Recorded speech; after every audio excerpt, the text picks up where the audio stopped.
What's up, guys? Welcome back to my channel. If you guys don't know who I am, my name is Lafayette, and today I will be reacting to Mariah Carey Magical Christmas Special on Apple TV and the meaning of Mariah Carey, the interview.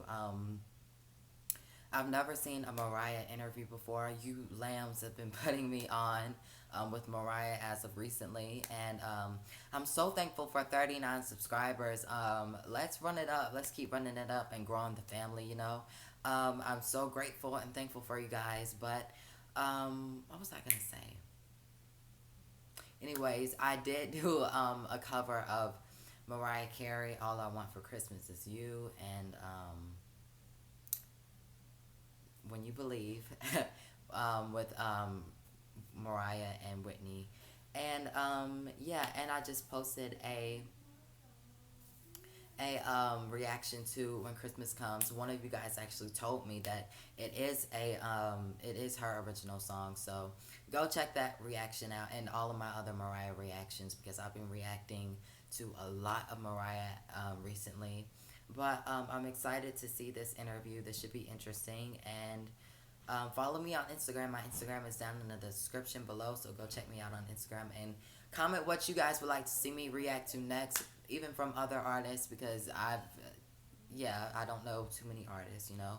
But yeah, go and comment down below what you guys would like to see me react to or do, and make sure you guys subscribe so you'll be able to see once I post what you guys want me to react to. And I have a something special coming up as of, I'm filming it Saturday, but I'm going to I don't know when I'm going to post it or when I'm going to be able to post it. So subscribe and stay tuned. It's going to be special, but definitely subscribe, and let's get right on into this video. Ready, so I can start? Because this is forever. It's forever. So good to She's see still you. So fine. good to see you, Zane. Merry Christmas, happy holidays. Merry Christmas. I wasn't sure I was going to be able to say that and feel that way this year, because it's just been such a year. Yeah. It's been. Oh, he interviewed Ariana talked about doing on Apple this TV not too special. long ago, like a It was couple of last months year ago. prior to COVID, Well, not couple. It was and like, it was February. well, a couple of months ago, And sometime we were during all the so summer excited and like, oh, we're gonna make it that I watched. huge I didn't and great react to and it, everything. but And then the world. Everything happened. that was before I created this So channel. luckily, Apple has been the most incredible partner ever, and you know, we've just been able to really get creative. You know, luckily this was already slated prior to everything, and everybody just kind of jumped in and said, we're not letting them ruin Christmas. Yeah. We will not be foiled. Well, thank goodness, because if you didn't show up for any Christmas, I feel like Christmas just ain't happening. I feel like you and the lambs basically start Christmas now. Right? November 1st is like, it's time. It's like, cool, trees go up, songs go on the radio, everything starts. Well, you know, I like I'm to actually start, the one that would be like, last actually year was me, like, I not like to yet. start I'd be somewhere in the Christmas dentist's like really office, like, early, we because play whenever Christmas it's music, start filming over, some I feel moments, very and everybody cheated, was because like, Christmas is why like my not yet? But I favorite just holiday hate ever. and I'm gonna probably be to blame for some of this, Yeah. but the early Christmas stuff, I prefer, and not everybody in the world, you know, only Americans celebrate Thanksgiving. So I like to kind of get through Thanksgiving. That's why in my post I was like, it's time, but let's get through Thanksgiving first. Which I really like, because whenever I get to Thanksgiving, my impression is like the year is over, and my boss is like, no, it's the end of November. You still have weeks to go. I'm like, oh no, I'm out. I love this American tradition. Yeah. Thanksgiving, Christmas, holidays, we're out. Exactly. That's it. You know, now since people start playing All I Want for Christmas Is You so early on, I was like, well, we have to embrace it, particularly this year. What was the sort of purpose for you to do a special? What inspired you and made you want to do it in the first place? Because you don't have to. The songs do the job. You show up for Christmas. You give us great joy. Why go the extra mile this year? I've always wanted to do a special, like basically live from the Yo, North Pole, Mariah Carey which is what we're gonna very feel creative with and this is a special. I hope. genius, It's what I because felt every year, while filming every Christmas she and, comes up Done with and something Dusted, different, the whether it's a producers special, that I worked whether with and she's performing collaborated with, somewhere, or whether really she's, you got know, that vision. making a new song or you know, whatever. I just always Like, want to she do is something a special genius. for Christmas, and I usually do live shows. And last year, when All I Want for Christmas Is You, right before it went to number one on the Hot 100, Billboard Hot 100. 25 years after it was originally released. Yes, 2 years after it was originally released. Crazy. Yeah, no, it was an amazing moment, and I remember being there, and I talk about it in my memoir, where it was like everybody was there celebrating, singing back to me, all different races of people, you know, you could see just all different ages and different people just celebrating and really feeling the holiday spirit. And I love doing that, doing my concerts all around the world, but obviously this year we can't, and we're not encouraging gatherings and definitely not doing that. But I feel like people can gather around the TV with their friends and family, or just not gather around, but people can watch it simultaneously, kind of hang out, you know, do whatever they're gonna do, Zoom, FaceTime, whatever. Yo, just there's enjoy this the moments thing, together, I think because it's like, it's really designed to it's like a make FaceTime people thing feel where good you can this walk year. around anywhere And around forever, your house, hopefully. and for sure. the camera will It's follow forever. you No, we need without that. I mean, I anybody think holding it's it. gonna Like be an it'll follow emotional itself holiday as for a long lot- as you're in the same room. lots of But reasons. There's you been just so walk many around and micro then the camera struggles just within this follows you macro while you're on pandemic FaceTime. I think and that's what it's very done cool. to the world and how it's raised a lot of things to the surface. And I think now is the time for family, but it's also going to be a time for a lot of people who will be on their own and dealing with things. And I think this is a time for a special like this. And I think about the guests you brought along and who's taken part in it. Tiffany Haddish, some old friends, Snoop Dogg is involved. Yes. Jermaine is back, which is great. Always love. Some new friends as well. You've got Azuna in there, Anita's in there, some people that, you know, Ariana. it's an amazing We group love of guests. Ariana How in did you this choose house. the people to be involved? Well, you know, it's interesting. Even today, you know, I got a call from a fellow musician who I love. I'm sure you love. I'm not going to say their name, but That's you know, terrible. You can't set me up like that, but carry on. I can't do it. But I would have. Like, I wish he would say have it called behind the scenes. a couple months ago, so he could have been a part of it too. But That's what I you know, would say. people. I'm like, Just say I haven't it heard from after, since last we're Christmas, done and I start to interviewing. feel like, am I really kind of like Santa Claus right now? Am I? It's so funny because like, well, I know, and just like it reminds me of you when Christmas time comes around. So a lot of people that wanted to participate really just were like, you know, this is a great moment, and let's There's do it always together. next You year, know, there may have She'll been probably some make collaborations that one I've always either wanted to a have year or happen, 2 years and from then now, it ended up another happening special. this year, and I think it's going to be great. That's why when we say it's forever, this is a forever moment for me. Your chemistry with Billy Eichner is amazing on the, you know, on the show. Yeah. Did you have fun making the special with him? Billy Eichner was the most fun moment, I have to say, that I had. Not to play favorites, but I just mean a lot of our scenes actually didn't end up in there. I'm hoping maybe we have some outtakes. And I just love him. We did an episode of Billy on the Street together last year. One of my favorite things I've ever done. Yeah, His I saw that. personality is He's so all over TikTok, just bro. raucous and kind of like out there, but he's also subtle, and his humor is He's like controlled improv almost. but I live for that. Yeah. Because, you know, when I'm on stage, my thing is not, I'm not a dancer, I'm not a this, I don't do all the choreography, but I talk to the audience and relate to the audience as if they're having a one-on-one experience with me. And I feel like his ability to sort of be in the moment, improvising, saying whatever, like, I love to play off of somebody like that. And he's a rare bird in that way. It's a rare quality that he has, and I really, really, really enjoy him. And I'm so happy he was able to do it. And the character was kind of patterned. The character of Billy the Elf. Yeah. You know, obviously, it was great that Billy Eichner was able to do it. So we have a date set to kind of sit back and listen to my alt album that he's been hearing about. I don't know if you read the I know books. all about this album. Like, you know, are you kidding? Where's my copy? I can't I wait don't to hear even this have a record. copy, but you know, I did the artwork myself. It's been so long, and I never talked about it with anybody. I actually just found the version with my vocals, but I need to find the board mixes from back How then. did you even sit on this for as long as you did? The level of restriction. This is the thing that keeps cropping up in this book. From the most emotional areas right through to just the most empowering, free, creative spaces. Yet you owned these yourself and showed so much restraint. You never let anyone know. I didn't. Only my like closest friends and the people that I actually made the album with knew about it. One of the people that was so cool to me before I ever had a deal or ever had any of that stuff, Clarissa, came in, and because I got kind of I don't in know who trouble these for making people this are. album, the alternative album. Right. Because back then everything was super controlled by the powers It's that be. working. Don't do this. Don't rattle the cage. It's working. It's right. working, and I never really was like, oh, we're gonna release it. But then I was like, I should release it. I should do it under an alias, and then let people discover it and whatever. But that got squashed. And what's part of the reason why you did it in the first place? Because I'm fascinated Is by that this what project. artists do? They, Because you were like, consciously and certain maybe even things that they subconsciously can't rebelling against that whole release, controlled environment. Like, you know what? they Even if just this doesn't leak come it out, I to need to somebody, feel like I like can some do it. random That's what it person was. and, First of like, all, it was post fun. Second of all, in whatever, terms of and then writing, like, it was the complete antithesis you know? of what I don't know. like Let me know One down in Sweet the Day and comments. Fantasy. I love these songs, all those songs, and then the deeper cuts and stuff. But that was literally, I would sit down and just write anything Yeah. that came to my mind. Yeah. 5 minutes, say to the guitar player, can you play, like, can you play this? And they would play that, and then we would just do it, and I was in character, Yeah. and then we did it, and then I was saying that woman Clarissa, who was a dear friend and really helped me out when I was first starting out, I said, can you come in once they were like, you can't do this, the label, whatever. Once the label like tried to control me, as they tend to do, or always did with me, then I was like, come in and just sing on top of what I did, and we collaborated with it. But I was so married to what I had done, even though it was like a fun escape. And it was all like jokes, but then again, at the end of the day, once I lived with it and listened to it, I was like, this is freeing and empowering, and I'm living for the moment. Did you ever listen to it again? Yeah, I listened back then. I would listen to it driving around. Oh my God, because it must have felt like you were a fan Yeah, of something completely separate to yourself. it was, because it was like a lot of, it's anger, but with humor, and it was a self-expression, but it was for laughs. Like, I didn't do it like, oh my gosh. I'm super serious about this. No, it was, but that's what was the freeing thing. Imagine everything is so picked apart and meticulous and whatever.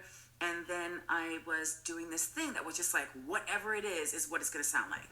And then, if anyone hears it, it's cool. But then, yet again, I was stifled and told, like, don't do it. So I put my friend Clarissa on top of it.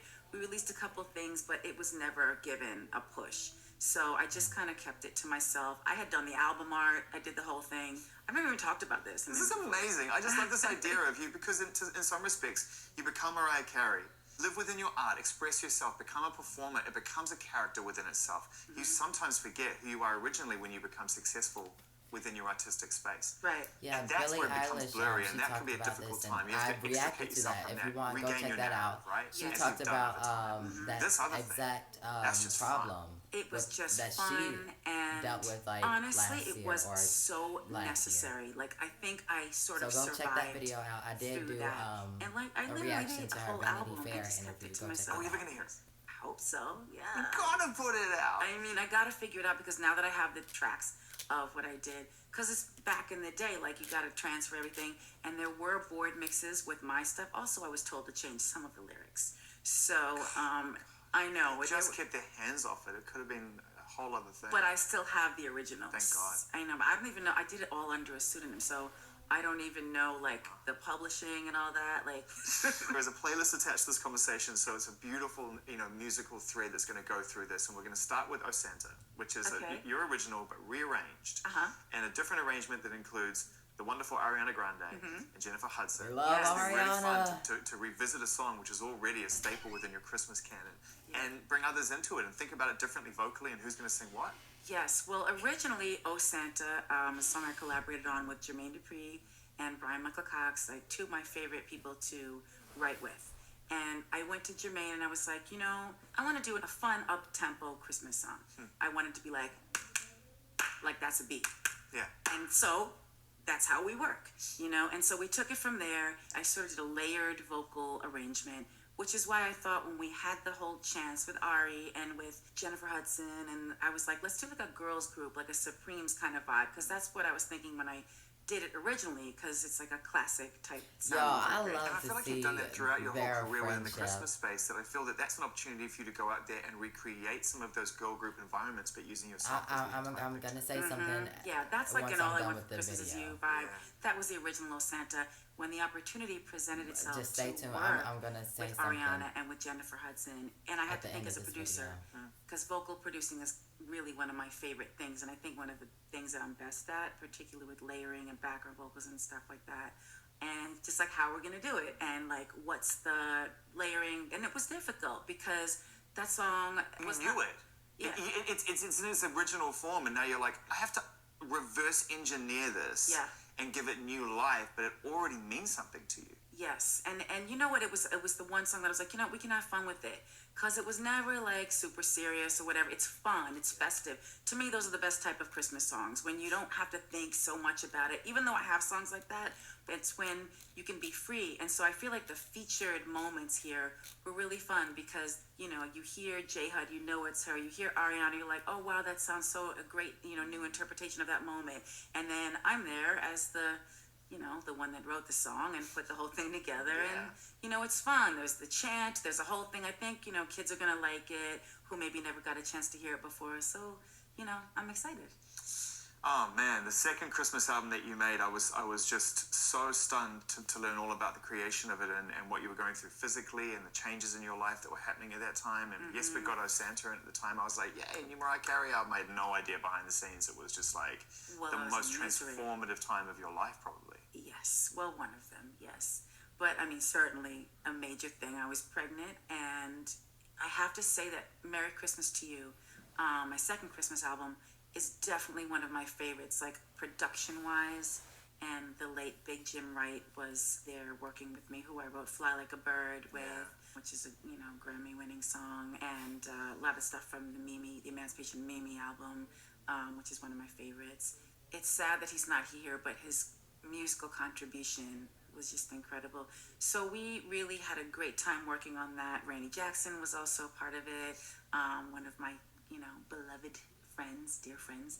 So we just got deeply into it and reacquainted with a lot of those Christmas songs and reinterpret them. It's so hard because I have so many Christmas albums, but like A Little Town of Bethlehem, The First Noel, just doing these sort of interpretations of these classic Christmas songs. And people, I know even did a duet with my mother, which is this whole thing.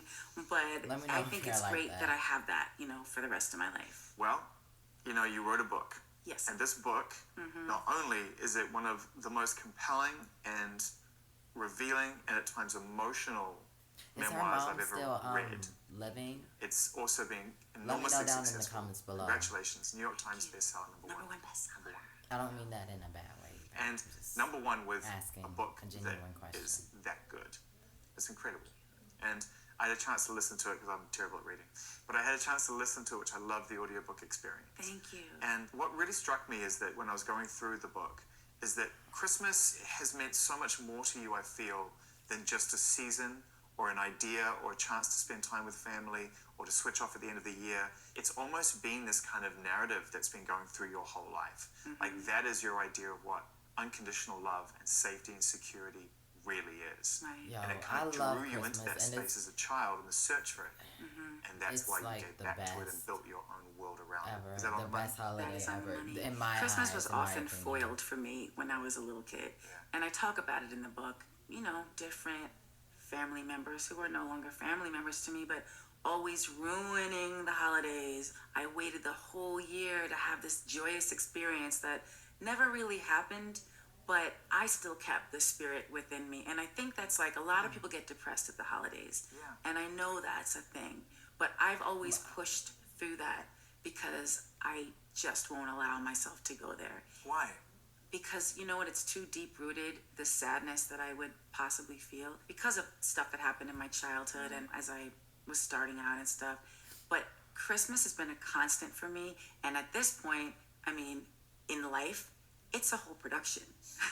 It's literally a production from the time I get off the plane to my destination with the kids. Even before the kids, this was huge. I have to make it seamless. It's all the bells and whistles, but it's the calming down, because usually I'm working all the way up. It almost feels to me in the book like you were so focused and dedicated to your craft that if I can just get to one more Christmas, one more end of year holiday, I'll be able to reset and I'll be able to construct it the way I want to construct it, and it can't be taken away from me. Right. That's really what it is. That's why I said in the beginning of the book, look, I live from season to season, holiday to holiday, whatever it is. That's the whole not acknowledging time. It's really because I'm always hopeful. I'm always looking forward to something. And I do want to make other people happy and make the environment fun and festive for everybody, because why not if you have the ability to do that? But if someone comes in my lair and they're a Scrooge, You're out. Forever. Done. Over. It's forever. It's forever. Yes. You know, when you're so young and you're put through these situations that you have no control over, and you're faced with these environments that you didn't ask for, it creates such a deeply rooted anxiety that I think that when you talk about time is the ultimate thing that controls us. It starts ticking when we're born and it stops ticking when we die. For some of us, I rebuke that. Rebuke away. You just gotta rebuke it. I rebuke it in the name I've of rebuked Jesus. it. Okay, it's rebuked. It ate through the bottle. It's gone. Okay, good. So, but my point is beyond the rebuking, is that there's an element of control in the way that we try to use time as people. Right. And I think that thinking back and looking at the book now, I think that that's kind of what really comes out for me, is that your attitude towards time is like, no, I will not be controlled by anything again. Right. Well, when you've been controlled so much, it's like the first part of my life, like there was no control. Yeah. Everything was out of control. And there were no real rules, and there were no real, like, kind of kids really don't want to follow the rules, but they actually need to.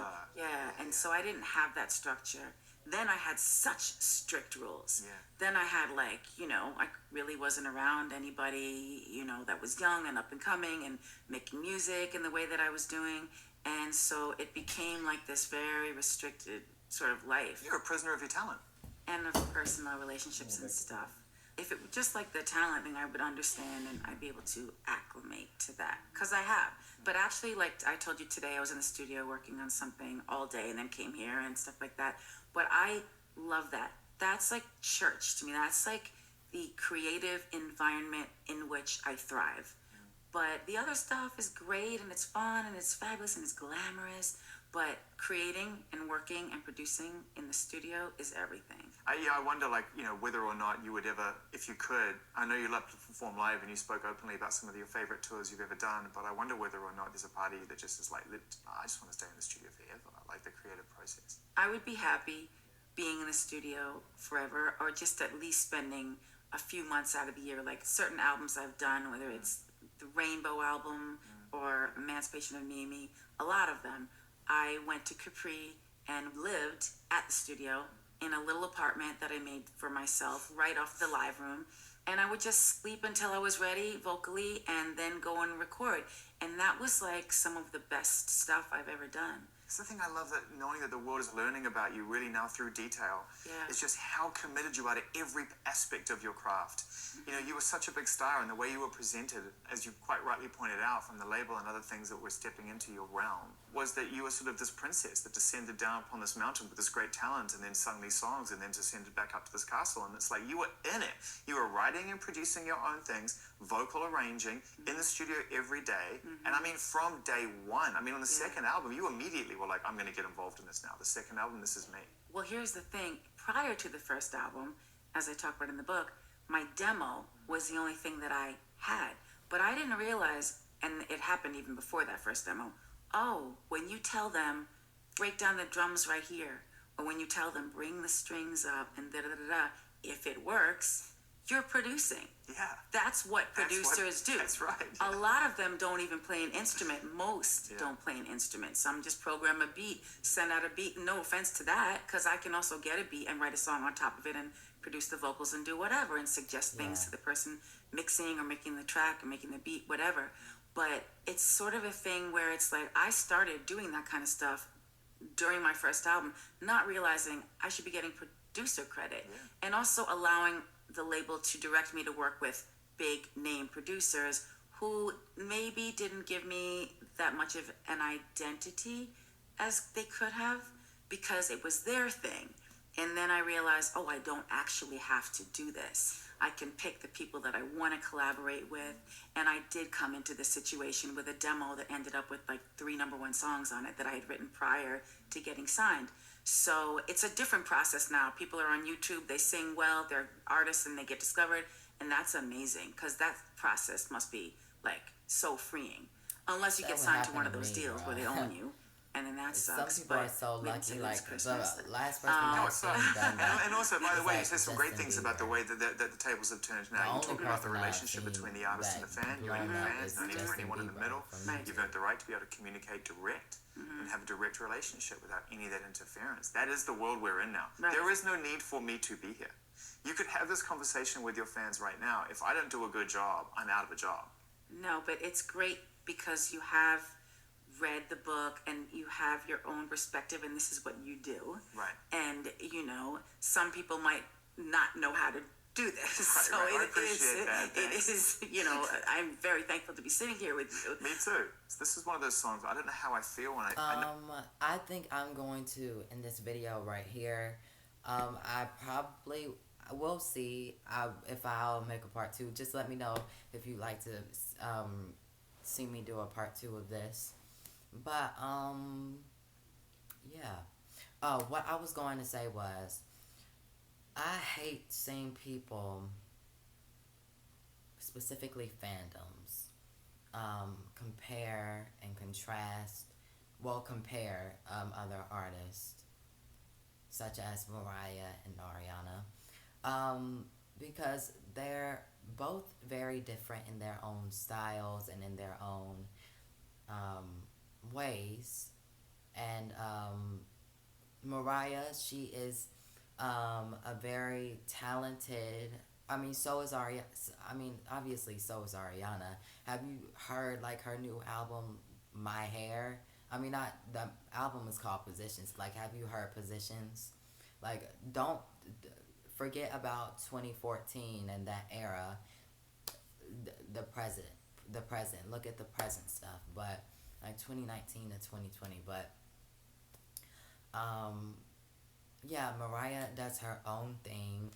Mariah is older than Ariana, and Mariah can and will have more number ones than she already has, and so will Ariana, even though that she's younger and she's a legend herself as well. She's an icon herself. But and I'm not saying this to offend anybody, but this is just my opinion. I don't mean to offend this in any way, shape, or form. But yeah, Ariana, she'll come, and even though that she has multiple number ones on the Billboard and Spotify and whatnot, she will have more and more because she's only 27, guys. And there was this person, I think it was one of you guys, a lamb, but and I don't mean this any way or shape or form, but they decided that they wanted to argue in the comments, and I'm like, okay, well, but yeah, I mean, they're both very talented. They're both very powerful in the industry. And Mariah is just, but Mariah is older than Ariana is, and she's more established than, Ariana is established as well, but she's made her mark. Mariah has made her mark in the music industry, and can still make more and more marks because she's not old, you know what I mean? She can make more and more marks, but Ariana, she has made her mark, and she's 27 and she can keep making her marks. So I don't understand why we have to compare two talented female artists that literally just collabed on a song and are friends, but you still want to keep making them have a feud. Like, really? You know what I mean? I just feel like everybody can have their place and everybody can have their platform, whatever they choose to do. You know what I mean? So yeah, I just don't understand what's up with that, but I wish people didn't do that because people can be as successful, you know what I mean? But that was my reaction to this interview. Let me know down in the comments if you like to do a part 2. And what I just said, I hope it didn't offend anybody. It was just my opinion. But yeah, that was my reaction. You guys have told me to react to more Mariah, and that's what I'm doing. I'm enjoying it. I'm growing and learning more and more about Mariah's discography as I grow this YouTube channel. I'm excited to see what's next. But I thank you guys for watching this video. I'm so thankful for my subscribers. I'm so thankful and grateful for you guys. But yeah, I hope what I said didn't offend anybody. But yeah, and let me know what you guys would like to see me react to next. Follow me on Instagram. My Instagram will be down in the description. And check out my other Mariah videos. And I'll see you guys in my next video. Peace.